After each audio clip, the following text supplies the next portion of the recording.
Om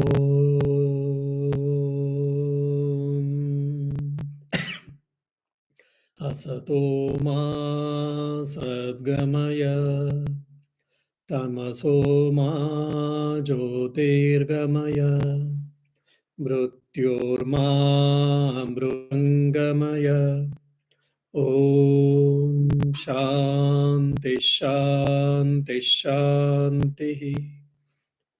O Lord, please lead us from unreal to the reality, ignorance to the knowledge, and from death to immortality. Om, peace, peace, peace. Dear devotees, we were discussing the Patanjali Yoga Sutra and what is yoga. So, yoga is chitta vritti nirodha. The cessation of fluctuations of the mind is what yoga we could see, we could try to understand. So that means yujir samadho. The yoga word dhatu comes from yujir samadho, that is concentration. So according to the Sankhya philosophy and also the Patanjali, for both of them, the mind is an instrument through which we all understand, we all perceive. So the mind is the root cause for all our suffering. Because the mind is getting fluctuated, which is its nature, because of that, the Purusha, the self or the seer, is also feeling that he is getting disturbed. So the moment you make the mind stop its activities, then I am free.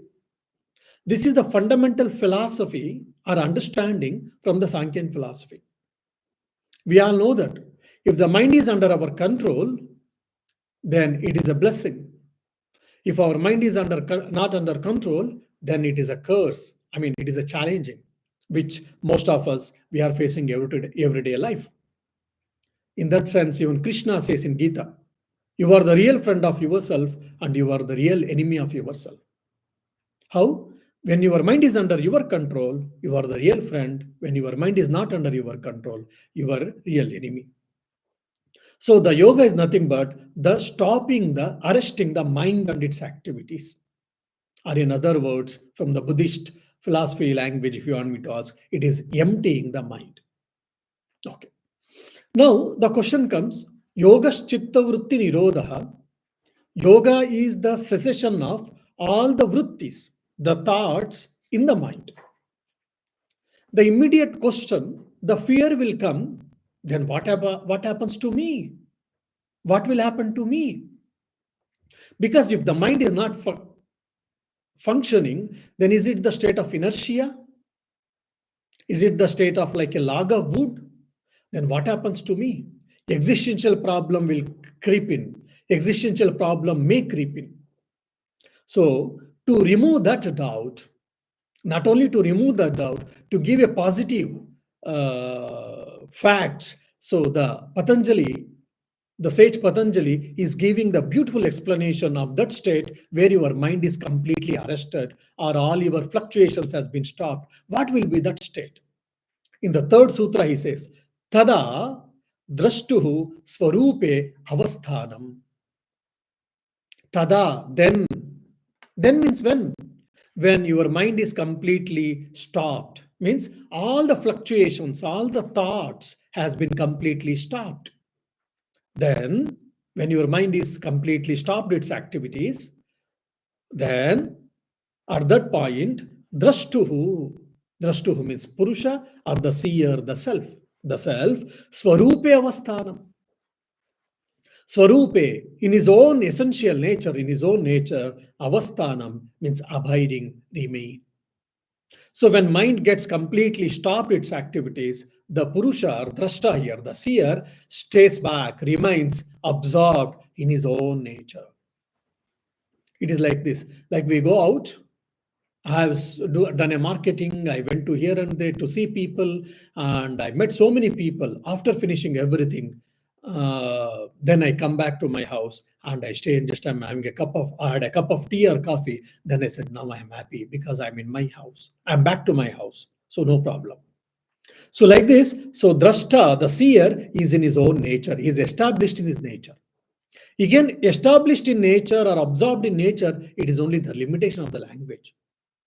Whatever the superimposition was there, a misunderstanding was there, that is removed. That's all actually. So that's where the yoga and the Vedanta comes near here actually. So when all the thoughts are controlled or removed, emptied, then it is not a existential problem, because Nyaya and Vaisheshika philosophy schools, they feel that consciousness is not inherent in the self. Existence is inherent. Sat is inherent. Chit and Ananda is not inherent according to them. That's why consciousness is accidental. When the self comes into contact with the mind, the consciousness will be formed. So consciousness is accidental for them, or maybe incidental, not accidental, incidental. But for the Sankhya, for the Patanjala Yoga and the Sankhya, consciousness or awareness is inherent in nature. So when it is inherent, it cannot go anywhere. Then Swarupya Avasthanam is remaining in his own nature. Means that what means it is only the, because with the misidentification with the mind was there cognitively, that has been removed. And materialists argue that consciousness is a byproduct of the matter actually. For example, when we do so many experiments in the chemistry, we mix two acids and a product is formed. So similarly, the consciousness is a product of the brain or the mind. Basically, it is the part of body actually. That's what the Charvaka says. So when you think all these things, so Sankhya and Yoga refute all of them, and they say it is not so, because it is an inherent property, it is an intrinsic property of the self. That's the reason, interestingly, Vijnana Bhikshu, probably the 16th or 18th century person, he raises a beautiful three questions while commenting on this sutra, Tada Swarupe Drushta Avasthanam. What is that? He says first, does it cease to exist like a lamp on the destruction of the wick as held by materialistic school? Now there is a lamp, container is there, and there's a oil, and there's a wick. And wick has been removed. Then lamp ceases to exist because it is no more lamp. So similarly, when the mind is being completely made to halt, is it like this? Because that's what materialistic schools, Charvaka, argue that. Second question, does it remain unconscious like a log of wood, which is given by Nyaya and Vaisheshika school, Nayayikas and Vaisheshikas? For them, consciousness incidental. No body, no mind, and no consciousness, no awareness. So is it like a log of wood? And the third is, does the drashta remains as pure consciousness, that is consciousness that is in itself? Is that the question? Three questions has been raised by Vijnana Bhikshu, and the Vijnana Bhikshu himself answers the third is right. So because the mind has been stopped its activities, suppressed all the thoughts and fluctuations, it doesn't mean that it becomes like a log of wood, inherent, or like a dead body. No. And so if it is unconscious, or if the mind is, it is not like a lamp. The second is, if because the mind has been stopped working, then it doesn't become like a log of wood, as Nyaya Vaisheshika school they say. So when the mind has been stopped its working, the drashta, the seer, is in his own nature. And interestingly, if you want to be aware of consciousness, even there is a need of an object. Like I am aware of the mobile. How? There is the awareness, mind, and an object. To be aware of a mobile, I need an object, and I need a mind, I need a self-awareness. Okay. So I am aware of so many things in the world. For that, we need awareness, we need mind, and we need sense organs. Okay. To imagine, okay, only mind and awareness is enough. Now, to be aware of awareness in itself is okay. To be aware of awareness, yes, we need mind actually. It is like seeing the eyes. Eyes can see everything, but eyes cannot see itself. If the eyes have to see themselves, then it needs a mirror, at least, which is called reflecting medium. In the mirror, only eyes can look and see how do I look. So similarly, for the awareness to be aware of itself, we need one more reflecting medium like mind. But it is not required because the awareness itself is enough. But if someone asks to be aware of awareness, do we need anything? Then we need a reflecting medium. Just like sunlight, sun rises, for an example, then the whole creation has been vanished. Nothing is there, but sun has rised. Now, sun has rised as usual, it is lighting everything, whatever is there, of course. If nothing is there, space has been lighted. But to be aware of the existence of the sunlight, you need an object. But otherwise, to be a sunlight doesn't need an object, but to be aware of it, we need an object. So to be aware of awareness, we need a reflecting medium called mind or an object. But to exist awareness, nothing is required. It is complete in itself. Why? It is subject, it is never the object. So even the Vedanta and the yoga school, all of them do accept that awareness can exist in itself. So then what is the mukti here for them? The Purusha Prakriti Veda Gnana. The Purusha and Prakriti, when it gets separated, what happens? The Purusha is free from the Prakriti and its properties. That's the one thing happens. And the second is the Purusha, the Drashta, resides in his own nature, consciousness, which is called, that state is called Asampragnata Samadhi. The process is Asampragnata Samadhi, the process we reach, and in that state called Asampragnata Samadhi, where the awareness is in itself, that's all. There is no duality. There is no happiness, there is no unhappiness. There is no love and there is no hatred. There is no profit and there is no loss. It is beyond all the dualities. That doesn't mean, again, it is inert or it is like a log of wood. No, it is beyond all the dualities, but it is blissful in itself. That we have to be very clear.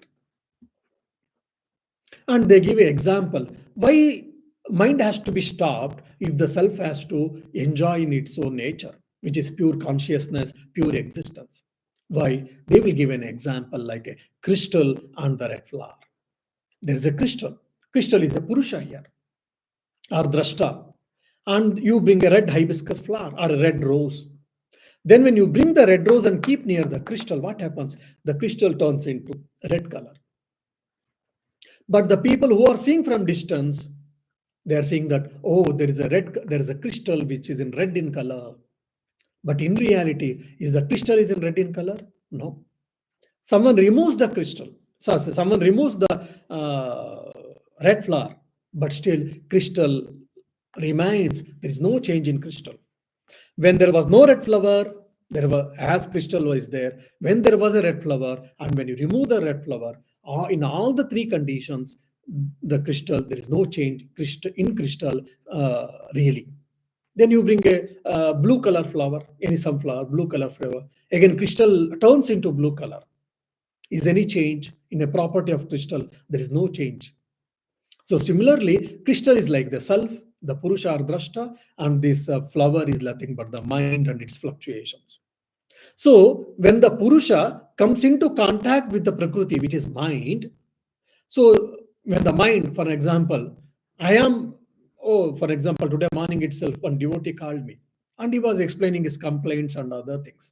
Okay, I gave a counseling and all. Then afterwards, while walking, I started thinking, who is getting agitated there? His mind is getting agitated, but unfortunately, he is thinking that I am getting agitated. No, his mind is getting agitated, but unfortunately, that agitation has been superimposed on himself, the self, and he is feeling that I am getting agitated. This is what the crystal and red flower we can understand. How much our mind is restless. Mind that can be reduced to minimum thoughts, maybe one or two thoughts, but it is there. So for the Sankhyans and the Yogins, they want to completely suppress all, not even one thought. Because of that, it can stay in itself. So, but many times we think, I am happy, I am unhappy, I am good, I am bad, I am strong and I am weak. All these properties belong to mind and body at the most, not the self. This is what the mistake is. So just like Vedanta, even yoga also is saying that we have got a problem. at the level of cognition or the knowledge or the ignorance. If that is the ignorance is removed, nothing else to be done. And that ignorance is the part of the mind actually. And because of that, the problem is. And also we can take the example of sun. Sun illumines the objects. Sun illumines the pure water. Sun illumines the gutter water also. Because sun is illumining the heating the illumining the pure water, sun is become pure. And sun is illumining the dirty water, sun has become impure. Is it so? No. So whether sun rays is falling on the pure water or the impure water, sun is unaffected. But sun is thinking here, I am getting sometimes pure and sometimes impure. Why? Because sometimes I am touching pure water and sometimes I am touching impure water. So similarly, this drashta, Purusha, is unaffected by this both. Whether I by doing good work or by doing bad work, only mind gets affected. But the self is not getting affected in reality. But unfortunately, we are thinking that, or the self is thinking that I am getting affected. Why? Because of the reflecting medium called mind. And interestingly, in the Shanti Parva, in the Mahabharata also, there are a lot of references towards it. The self and the body is like the sheath and the sword. There is a sword, and to keep the sword, we use the sheath actually. The moment you understand that the sword is different from the sheath, and whether sheath is bigger or smaller, whether it is broken or within good condition, there is no problem for sword in generally, I mean to say. So like that, if body happens something, if body gets stout, if body gets obese, if body becomes thin or weak, so the self is not getting affected. In Shanti Parva, they discuss. So similarly, I am that drashta who is unaffected by any change in the world or with the body and mind. But unfortunately, all the changes I am superimposing on me, and I am thinking that I am getting affected and I am suffering.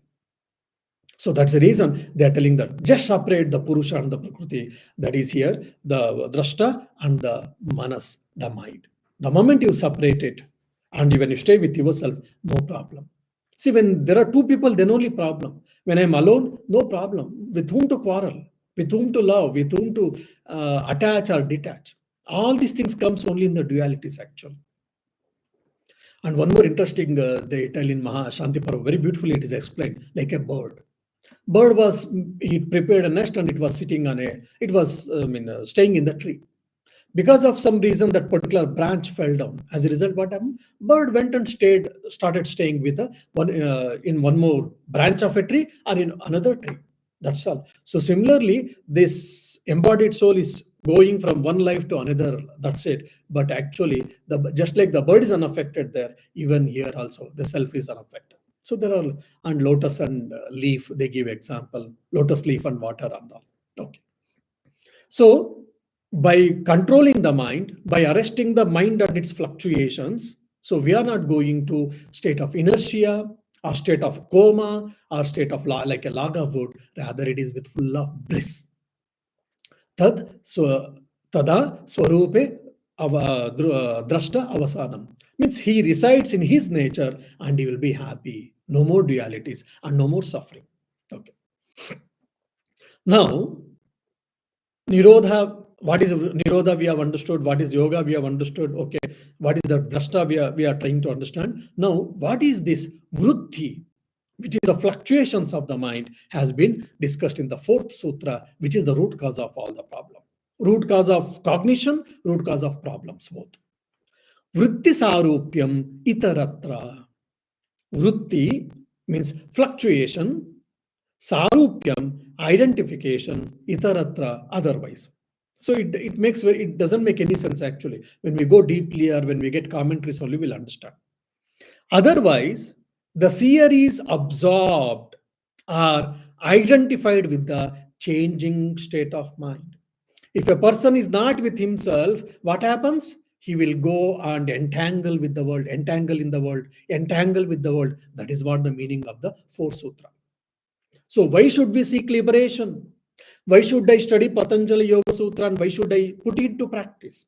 Why should I study Vedanta and understand and put into practice? The answer is been given here. If you are not doing good thing, you are tend to do bad thing. If you are not spending your time in constructive habits, values, then your mind will come down and it will do unnecessary things. Many times youngsters think, oh, I've got a holiday. How to kill the time? Unfortunately, it is not that I am trying to kill the time. Time is killing me actually. So if I'm not doing a good work, it will do bad work. I mean, there's an interesting story actually. I mean, incident in the Ramana Maharshi's life. Ramana Maharshi know that he was a great Advaita Vedantin who had an experience of death, which triggered him, and he went to mountain and he sat and he made a self-inquiry and he experienced who am I. So one aspirant he came and he asked, "Sir, I want to experience the self. What should I do?" Ramana Maharshi just for a few moments he saw that fellow and he said, "You need not to do anything." That fellow took aback. What? So probably he had expressed he will give some mantra, he will give some sacred mantra, teaching or whatever. You should do this, you should not do this. He will give a list of do's and don'ts, he had thought. But Ramana Maharshi said, nothing, nothing. That fellow opened his mouth and eyes and what? I should not do anything. I don't need anything. Ramana said, no, because you are that self already. Why to do anything to achieve? Because if you are that, there is no need to do anything. And if you are not that, by doing anything, you are not going to get it. So in both the cases, there's nothing, no need of it. Then why scriptures are telling so many do's and don'ts and all these things? Then Ramana Maharshi said, because we cannot keep quiet. We cannot keep quiet. That is the reason Shastras are telling them us to do right things, good things and all. Why? Because of that, we will be avoiding the unwanted things or wrong habits, or wrong work, wrong actions, wrong thoughts, or whatever. Why should I do good? Because it is my nature, Swami Vivekananda says. Because being ethical and moral, which is nearer to my nature. If I'm not doing a good thing, then my mind is tend to do bad thing because it cannot keep quiet. That's why I should do good work. So that's what is being told here. Vritti Sauropya Mitaratra means if when the Purusha is not with himself, then where it is? It has been misidentified with the mind and its fluctuations. It has misidentifying itself with the body, with the world, and with all the other actions and reactions. So if I'm not in my residence, I may be at office, I may be at playground, or I may be at a friend's house, or relatives, or I may be traveling. There are so many options if I'm not in my house. But here, there is not much options. If the Purusha, Drashta is not with himself, that means it is with his mind and with the world, basically. So it has to be either with himself or itself. Himself also cannot say. Purusha is the neutral gender here. So it is with itself or it has to be with mind and its fluctuations. There are only two options for the Purusha, Drashta left out. Either be with yourself, happy, blissful. Happy also cannot be used. Blissful, or otherwise you get attached, entangled with the mind and its fluctuations. Then all your process, creation and process gets suffering. So when the drashta identifies with the mind, it assumes the nature of the mind, just like the crystal and the red flower. Say for discussion's sake, crystal had a mind, crystal had a life, for example, but it is so reflective nature. So when the red hibiscus flower was brought near the crystal, crystal became red, and crystal thought, I have become a red now. So similarly, when drashta comes into contact with the mind, so drashta is also feeling that all the fluctuations of the mind or the properties of the mind has been misidentified, superimposed on the drashta himself, on the Purusha himself. That's why I am happy, I am unhappy, I am stressed. Oh, today is a weekend, I'm relaxed. Then Monday again I will be stressed because of my work. I don't know, someday today was boring actually. So all different states of mind we are speaking, but we think that I am happy, I am unhappy. I am stressed, I am relaxed. I am feeling boring, or I am too creative, I am creative today.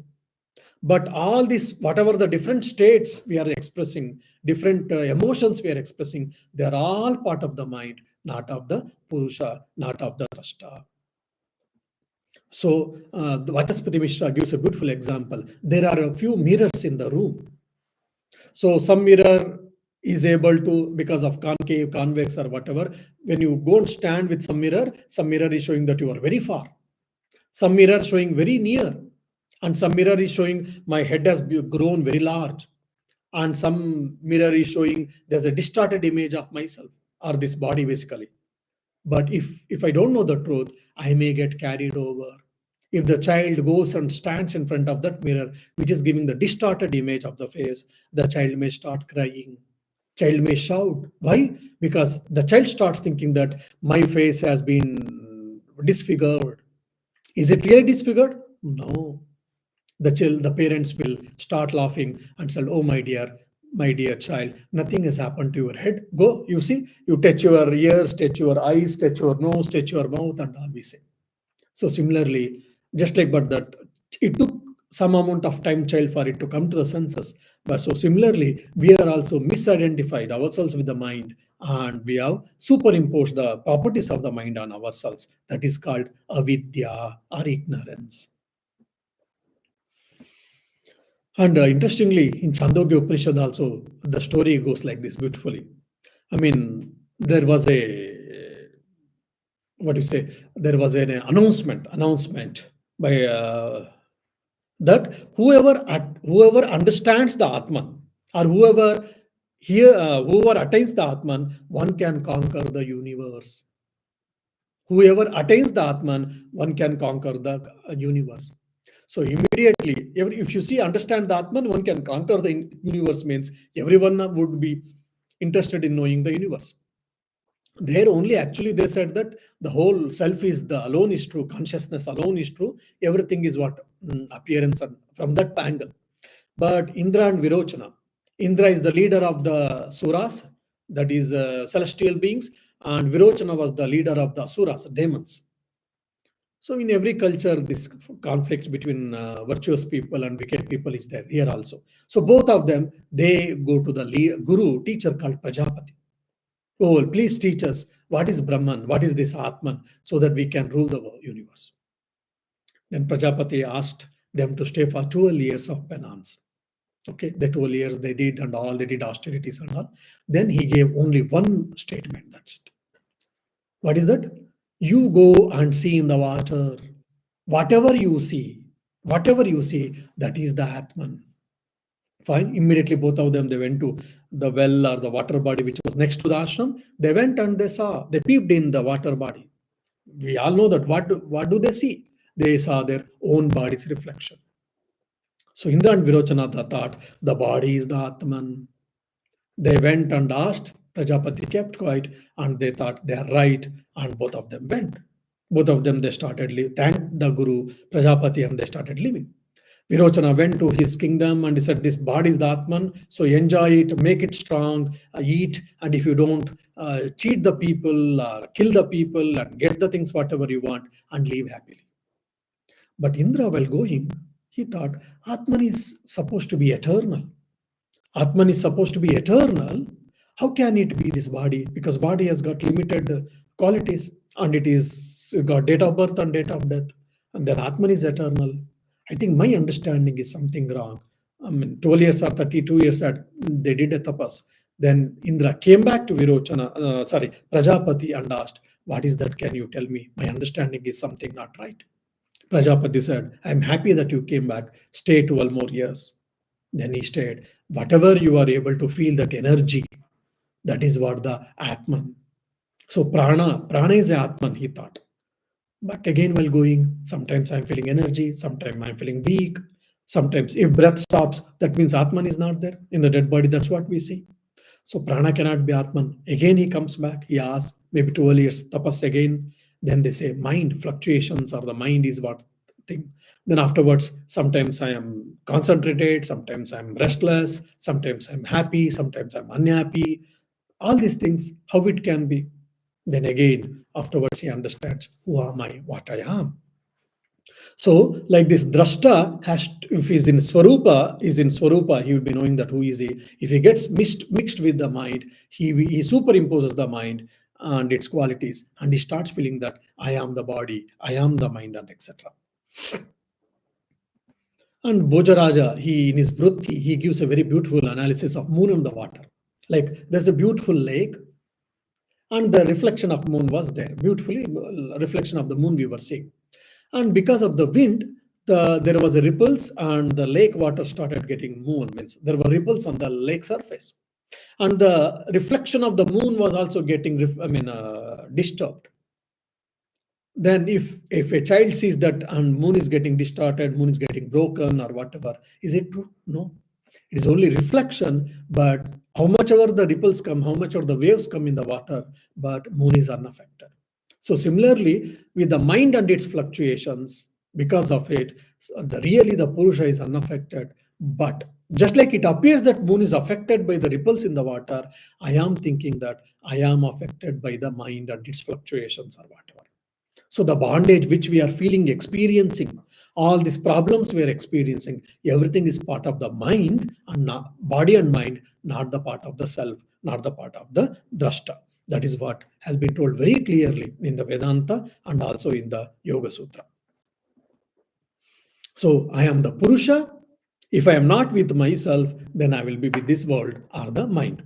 So then what to do? As much as possible, I have to be with myself. That is the only solution. But how much ever we think, it is not possible for us. Why? Because we keep on getting towards mind because of the worldliness or because of the thoughts, impressions which has been stored in our mind.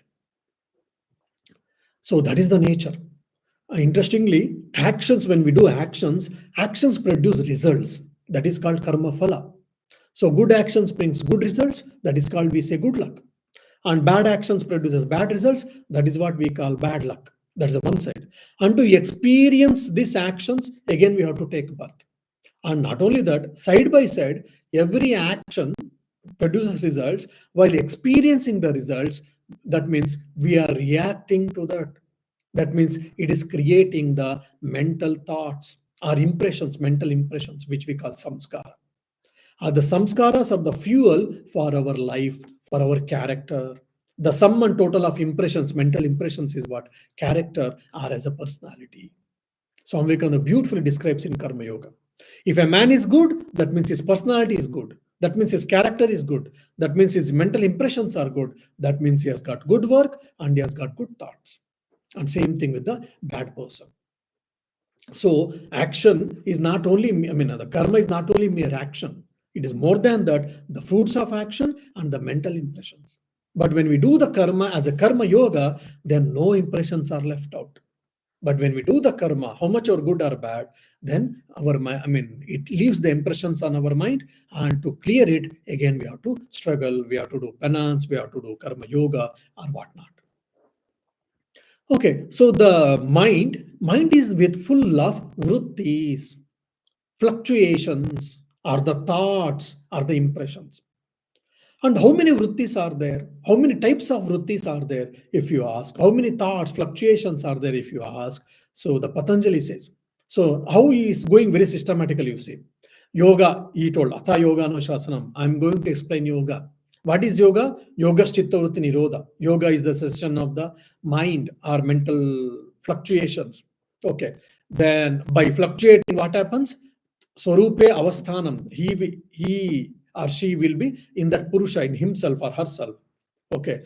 If not, what happens? If not, then that fellow or that person, that being is going to stay with the mind and its fluctuations. Okay. Of the is thing. So when you say mind fluctuations of the mind, you are saying that. So how many types we have got? If you ask, he says, Vruttayaha, Panchatayaha, Klishta, Aklishtaha. So vritti means the changing states of the mind or the mental impressions or the thoughts. Here it is mental impressions, the change fluctuations basically. Panchatayaha means they are fivefold. And they are categorized into two types, klishta, aklishta. Klishta is like a detrimental, harmful, damaging, afflicted, and aklishta means non-detrimental, non-afflicted. It is not harmful. It is harmless basically. So there are five kinds of changing states of the mind. So mind has got 5 states changing. So either they are detrimental or non-detrimental in nature. Now the question might come, you are saying detrimental or non-detrimental. On what basis you are saying that that is detrimental and non-detrimental? From the point of practicing yoga or from the point of spirituality, we are speaking that this particular state of the mind is what detrimental in nature, and this another particular state of mind is what non-detrimental in nature. So what are these 5 vrittis? We will be discussing in the next class actually. So from the in the first chapter we are discussing now, from the sutra number 5 to sutra number 12, we will be discussing about the different type of vrittis. And from the 13 to 16, we'll be discussing about how to control them, nirodha.